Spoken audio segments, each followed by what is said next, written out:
वक्त हम मौजूद हैं रोहड़ू के पेजा ग्राम में। यहाँ पर पारंपरिक तरीके से उगाए जाने वाले लाल चावल यहाँ की एक खास पहचान है।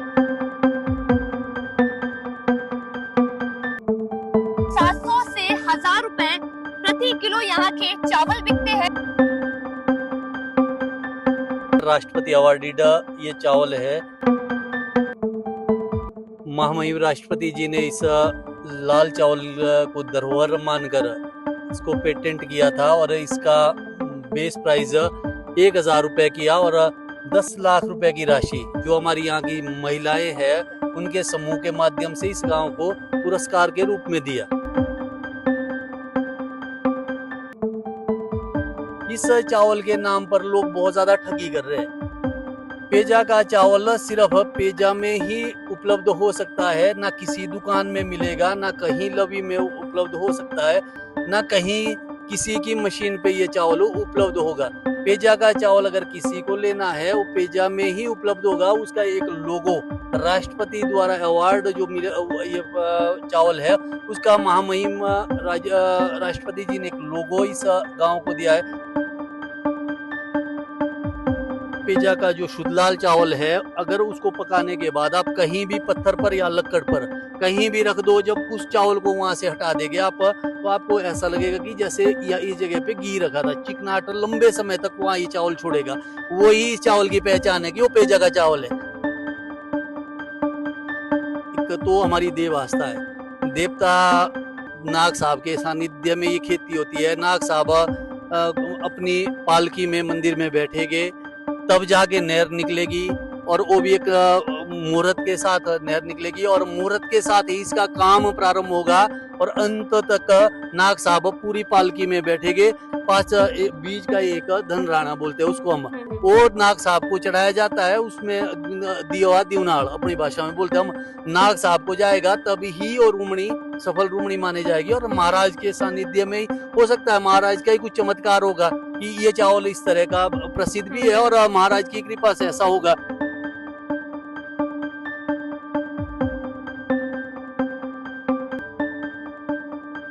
नमस्कार, हिमाचल दस्तक देख रहे हैं आप। मैं हूं आपके साथ शिल्पा ठाकुर और इस वक्त हम मौजूद हैं रोहड़ू के पेजा ग्राम में। आपको मैं बता दूं, पेजा ग्राम केवल मात्र अपनी खूबसूरत वादियों के लिए ही नहीं मशहूर है। यहाँ पर पारंपरिक तरीके से उगाए जाने वाले लाल चावल यहाँ की एक खास पहचान है। अगर यहाँ के लाल चावल की बात करें तो करीबन 700 से 1000 रुपए प्रति किलो यहाँ के चावल बिकते हैं और यहाँ आज भी वो संस्कृति, वो धरोहर झलकती है जो हमारे पूर्वज हमारे लिए छोड़ गए थे। आज भी यहाँ पर आप देख सकते होंगे किस प्रकार से धान की खेती की गई है और ये धान की खेती में सभी महिलाएं एक दूसरे का सहयोग करती है। सभी पुरुष इस मैदान में, मैं कह सकती हूँ ये खेत जो हमने बने हैं कीचड़ रूपी मैदानों से में बन जाता है। खेल के साथ मौज मस्ती के साथ ये धान उगाए जाते हैं और अगर यहाँ धान इस चावल की बात करें तो ये पोषक तत्वों से भरपूर लाल चावल यहाँ पर 700 रुपए प्रति किलो बिकता है। तो ये सभी जानकारी के लिए यहाँ के स्थायी निवासी हमारे साथ जुड़ चुके हैं। इनसे भी बातचीत करेंगे, जानेंगे कि क्या खासियत है लाल चावल पेजा की और राष्ट्रपति अवार्ड द्वारा सम्मानित ये यहाँ के लाल चावल है। सर, स्वागत है आपका हिमाचल दस्तक में। धन्यवाद। अभी भी यहाँ पे महिलाएं पुरुष लाल चावल की खेती कर रहे हैं, यहाँ के किसान भागवान लाल चावल की खेती कर रहे हैं अभी। तो कहीं ऐसा लगता है कि हम अपने धरोहर को अभी भी संजोए हुए हैं? अभी तक तो चला हुआ है, अगली पीढ़ी पता नहीं क्या करती है, अभी तक तो चले हम लोग।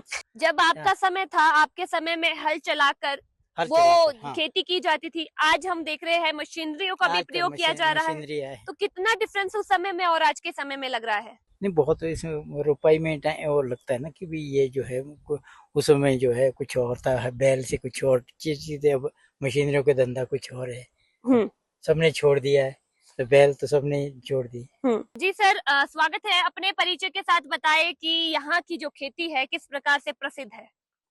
धन्यवाद शिल्पा जी। मैं सिकंदर ओक्टा। यहाँ दरअसल जो हमारा, जैसे कि आपने पूर्व में बताया, राष्ट्रपति अवार्डेड ये चावल है। आज से 3 वर्ष पूर्व माननीय महामहिम राष्ट्रपति जी ने इस लाल चावल को धरोहर मानकर इसको पेटेंट किया था और इसका बेस प्राइस 1,000 रुपए किया और 10 लाख रुपए की राशि जो हमारी यहाँ की महिलाएं हैं उनके समूह के माध्यम से इस गांव को पुरस्कार के रूप में दिया। ये जो चावल है इसमें जो पानी और सामने जो पहाड़ी है, जब ये चावल पकता है तो इस जो सामने ये आपको पहाड़ी दिख रही है इसका इसकी जो धूप का सेका पकते दफे लगता है, ये इस चावल को और मजबूत और इस चावल में और अच्छा स्वाद और लालगी उत्पन्न करवाता है जब ये पकने का समय शौच में आता है। तो उस कारण इस चावल की एक अलग विशेषता है। अभी भी लोग मिलजुल कर काम कर रहे हैं और एक आप लोगों के माध्यम से मैं समाज को और समस्त लोगों को एक संदेशा भी देना चाहूंगा। इस चावल के नाम पर लोग बहुत ज्यादा ठगी कर रहे हैं। पेजा का चावल सिर्फ पेजा में ही उपलब्ध हो सकता है, ना किसी दुकान में मिलेगा, ना कहीं लवी में उपलब्ध हो सकता है, ना कहीं किसी की मशीन पे ये चावल उपलब्ध होगा। पेजा का चावल अगर किसी को लेना है वो पेजा में ही उपलब्ध होगा। उसका एक लोगो राष्ट्रपति द्वारा अवार्ड जो मिले ये चावल है उसका महामहिम राष्ट्रपति जी ने एक लोगो इस गांव को दिया है। जिस चावल पर वो लोगो लगा होगा उस ही को माना जाएगा कि ये पेजा का चावल है। ये चावल दुकानों में और बाजारों में मिलने वाला चावल नहीं है और बहुत सारे लोग इस चावल के नाम पे गोरख धंधा कर रहे हैं। तो आपके माध्यम से मैं उन सभी जो लोग इस गोरख धंधे के इसमें लोगों से ठगे जा रहे हैं उनको भी आगाह करना चाहूंगा कि आप लोग 700-800 रुपए में रामा सेराई और उत्तराखंड के चावल जो वहाँ, क्योंकि मैं खुद उत्तराखंड में बहुत रहा हूँ, 100-120 रुपए किलो चावल आप लोगों को 700-800 रुपए परोसे जा रहे हैं, वो ठीक नहीं है। जिनको चावल लेने हैं यहाँ एक ग्रुप है और अन्य बहुत सारे युवक मंडल है, महिला मंडल है, उनके माध्यम से आप संपर्क करो। एक लोगो लगेगा पैकेट पे, तब समझ लो कि वो पेजा का चावल है। वो लोगो हर किसी के पास उपलब्ध हो ही ना सकता है। उस लोगों को मैं आप लोगों के माध्यम से, वो भी आप लोगों के माध्यम से सोशल मीडिया में ये करूंगा कि वो लोगो क्या है। वो लोगो अगर है तभी वो चावल माना जाएगा कि वो पेजा का चावल है, अन्यथा लोग बहुत गोरख धंधा कर रहे हैं। ये चीजें ठीक नहीं है। पेजा का क्यार आपने देख लिया और इसी में वो चावल उत्पन्न होता है। ना हमारा ही क्यार संदासु है चाहे शंकुआन की तरफ है, वहां का चावल भी इस तरह का स्वादिष्ट नहीं है जो इस क्यार का पूरा जो आगे तक ये क्यार है, इसी क्यार में वो चावल उत्पन्न होता है जिसकी लागत 7 से ऐसा क्या खास है इस भूमि में कि जो यहाँ का चावल है वो उसका जो पोषक तत्व है वो ज्यादा है और उसका रेट भी देखे तो रेट के हिसाब से भी बहुत ज्यादा है। ऐसे क्या खास है इस जमीन में? शिल्पा जी, आप पेजा का जो शुद्ध लाल चावल है अगर उसको पकाने के बाद आप कहीं भी पत्थर पर या लक्कड़ पर कहीं भी रख दो, जब उस चावल को वहां से हटा देंगे आप तो आपको ऐसा लगेगा कि जैसे या इस जगह पे घी रखा था। चिकनाट लंबे समय तक वहां ये चावल छोड़ेगा। वही इस चावल की पहचान है कि वो पेजा का चावल है। बाकी चावल वो चिकनाट नहीं छोड़ सकते। सिर्फ पेजा का चावल ही ऐसा चावल होगा जो पत्थर पर या लक्कड़ पर कहीं भी आप पकाने के बाद रख दो तो बहुत समय तक जैसे घी रखा है वैसे चिकनाट छोड़ेगा। वही इसकी मूल पहचान है जी। कितना समय इस खेती को करने में लगता है और क्या क्या प्रोसीजर इस खेती को करते हुए होता है? ये जो खेती है ये बड़ी समाज में एक तो हमारी देव आस्था है। देवता नाग साहब के सानिध्य में ये खेती होती है। नाग साहब अपनी पालकी में मंदिर में बैठेंगे तब जाके नहर निकलेगी और वो भी एक मुहूर्त के साथ नहर निकलेगी और मुहूर्त के साथ ही इसका काम प्रारंभ होगा और अंत तक नाग साहब पूरी पालकी में बैठेंगे। वो चाहे रोपाई का समय है चाहे धान कटाई का समय, नाग साहब अपनी पालकी में विराजमान तब तक मंदिर में रहेंगे जब तक इसकी रोपाई पूर्ण नहीं हो जाती। जब पूर्ण होगी अंत में नाग साहब अपनी रोपाई के लिए बाहर आएंगे, मंदिर से पूरे गांव को आशीर्वाद देके फिर अपनी कमर खोलेंगे। और वही प्रोसेस इसका धान की कटाई के समय रहता है।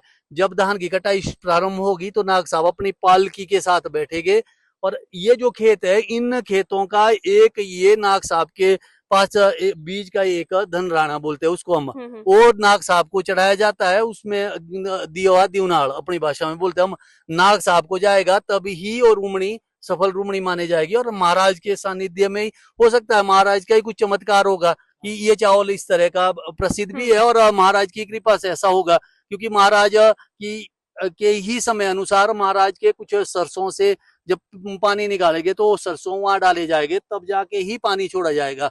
और जब तक पूरे क्यार की रोपाई नहीं हुई तब तक महाराज स्वयं पालकी में बैठे रह गए मंदिर में। तस्वीरें हमने देखी थी कि महाराज जी खुद क्यार आते हैं और महाराज जी को क्यार में बिठाया जाता है और उनके सामने रोपाई की जाती है। बड़े खूबसूरत वो पल थे। तो क्या वो कहानी है? वो अपना नाग साहब के अपने खेत है। अभी आपने रास्ते में देखे होंगे बड़े बड़े खेत है, तो वो सबसे अंत में रोपे जाएंगे।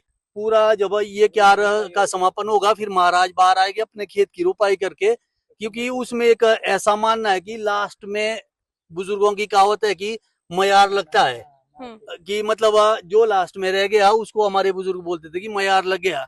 इसलिए महाराज ने सबसे लास्ट में अपनी रोपाई रखी हुई है कि किसी को भी मयार न लगे, मेरी अपनी रोपाई बाद में होगी और मैं खुद बाहर निकलूंगा। मयार लगे क्या मतलब पिछाऊंड की सबसे पीछे रह गया। अच्छा, मतलब नए कार्य के लिए सबसे पीछे रह गया, इसलिए महाराज ने अंत में अपनी रोपाई रखी हुई है कि मैं अपनी रोपाई अंत में करूंगा और खुद बाहर आऊंगा और जो भी चीजें है वो मेरे में समा गई, और इसलिए महाराज स्वयं अंत में बाहर आते हैं। अच्छा, चलिए उस समय की जब पहले क्यार की रोपाई होती थी तब पूरे अपने जो हल चला कर रोपाई होती थी और कुछ और कल्चर्स के साथ रोपाई होती थी, और अब थोड़े मशीनरी भी आ गई है और मशीनरी का उपयोग भी किया जा रहा है। तब की रोपाई और अब की रोपाई में कुछ फर्क नजर आता है? शिल्पा जी, ये जो खेत है सामने, इसका नाम है सुंगछड़। इस खेत में 4 हल बैल, मैंने खुद इसमें जैसे एक दूसरे के साथ हल बैल लेके जाते थे, इस खेत में मैंने भी मई लगाई है, तो 4 हल बैल के साथ ही खेत जोता जाता था। उस समय क्या होता था कि खेत बैलों से जो बनता था, एक तो खेत बिल्कुल सीधा बनता था, क्योंकि बैल मान लो यहाँ गहरा है तो बैलों के साथ हम मिट्टी यहाँ ला सकते थे और खेत बढ़िया बनता था और रोपाई के लिए नरम रहता था। अब मशीनों का जमाना चल पड़ा, मशीनों में अगर कहीं गहरा हो वहां गहरा ही रहेगा, जहाँ ऊंचा है वहां ऊंचा ही रहेगा। जैसे मिट्टी हम एक स्थान से दूसरे स्थान तक हम ले सकते थे, और नहीं हो पा रहा है मशीनों से। बैलों से वो काम अच्छा होता था और फिर आपसी भाईचारा था। अभी इस खेत में 3 हल बैल, उसमें 4 हल बैल, इस तरह एक दूसरे के साथ लोग ज्यादा जाते थे, बैल भी ले जाते थे, खुद भी व्यक्ति जाते थे। तो आज अब टिलर के हिसाब से उस तरह का भाईचारा उतना नहीं रहा। अच्छा, क्षेत्र अब आगे बढ़ रहा है और आगे बढ़ने के साथ हम देख रहे हैं कि सेब की बागवानी भी अभी क्षेत्र में नजर आ रही है। जब हम नीचे की ओर आ रहे तो सेब बहुल क्षेत्र भी इसे देखा जा रहा था। तो क्या लग रहा है, क्यों अब इतनी अच्छी फसल को छोड़कर लोग सेब की ओर शिफ्ट हो रहे हैं? शिल्पा जी, मेरा मानना यह है कि जो सेब का काम है वो बहुत कठिन काम है। धान का काम आसान काम है, 2 दिन कठिन है, एक दिन बीज निकालना, दूसरे दिन रोपाई करना। उसके बाद अभी देखो आपने कानून गो साहब को और गुरुजी ये लोग अभी पानी लगा के आए और आसान काम है। अब इसके बाद ये समझ लो कि ये खेत रोप लिए, वो जो सामने वाला खेत है ये खेत है, इस खेत में 8 से 9 बोरी धान आराम से, और उसमें 12-13 बोरी धान आराम से खेत में हो जाएगा। मतलब पूरा साल का राशन परिवार के लिए सिर्फ रोपा 2 दिन की मेहनत से पूरे साल में परिवार एक जिसके लिए लोग 700, 800, 900, 1000 रुपए दे के जो चीज लोगों तक नहीं पहुंच पा रही है, वो चीज हमारे लोगों को 2 दिन की मेहनत से आराम से मिल रही है। लेकिन नई जो पीढ़ी है, एक तो क्या हो गया कि नए बच्चे शिमला, रोडू, चंडीगढ़, सोलन पढ़ रहे हैं। अब वो तो उनके लिए तो सेब का काम भी कठिन है, धान का काम भी कठिन है। लेकिन जब तक है महाराज की जो तो हमारे चालदा महाराज भी और मासू महाराज बोठा मासू है, वो तो चाहते ही नहीं कि हम, क्योंकि ये जो पेजा है हमारा सबकी मेल, यानी सबके घरों के हर वर्ष चावल हनोल जाते हैं, वो जाएंगे। एक हमारा परिवार है, उस परिवार को यहाँ से चावल इकट्ठे करके हर वर्ष हनोल में बूढ़ा मासू के मंदिर में पहुंचाने पड़ते हैं। इसलिए हम लोगों को तो 1-1, 2-2 खेत तो रखने ही पड़ेंगे, 1-1, 2-2 खेतों में रोपाई भी करनी पड़ेगी, क्योंकि हमारा जो देव आस्था का मामला भी है वो इस चावल के साथ सीधा सीधा जुड़ा है। जब भी हम अनोल जाएंगे, अगर हम बिना लाल चावल के चले गए तो महाराज प्रकट होके वो सीधा बोल देंगे कि भाई मेरे लिए क्या 4 मुट्ठी चावल बिन रहा पेजा में।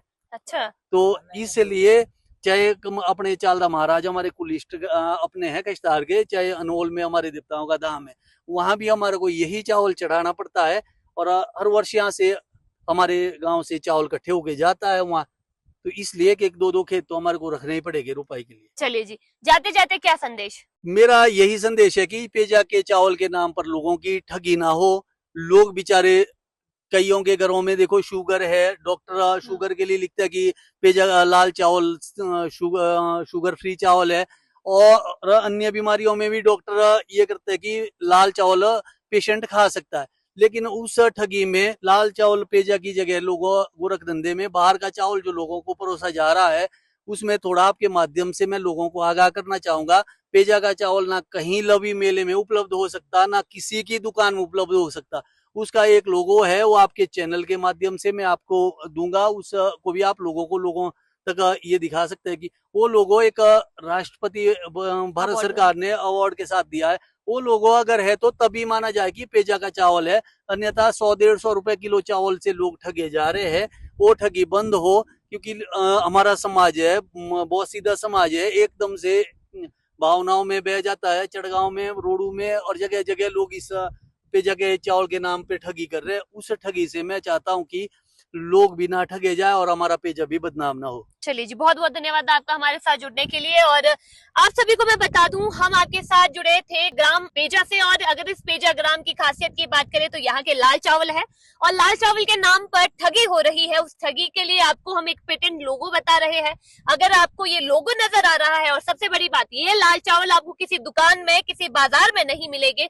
अगर आपको ये लाल चावल लेने हैं तो जो ये पेजा ग्राम के लोग हैं, यहाँ का जो युवक मंडल है, महिला मंडल है, इन्हीं से ही आप ये लाल चावल यहाँ से ले सकते हैं। और सबसे बड़ी खासियत इस लाल चावल की ये है कि जब इस लाल चावल को पकाया जाता है तो ये एक अच्छी चिकनाहट छोड़ते हैं, और ये चिकनाहट मानी जाती है कि ये खास पोषक तत्वों से भरपूर होती है। और अगर यहाँ की लोक संस्कृति की बात करें तो कहीं ना कहीं ये लाल चावल देवास्था को जोड़े हुए हैं और अपनी संस्कृति को बरकरार रखे हुए।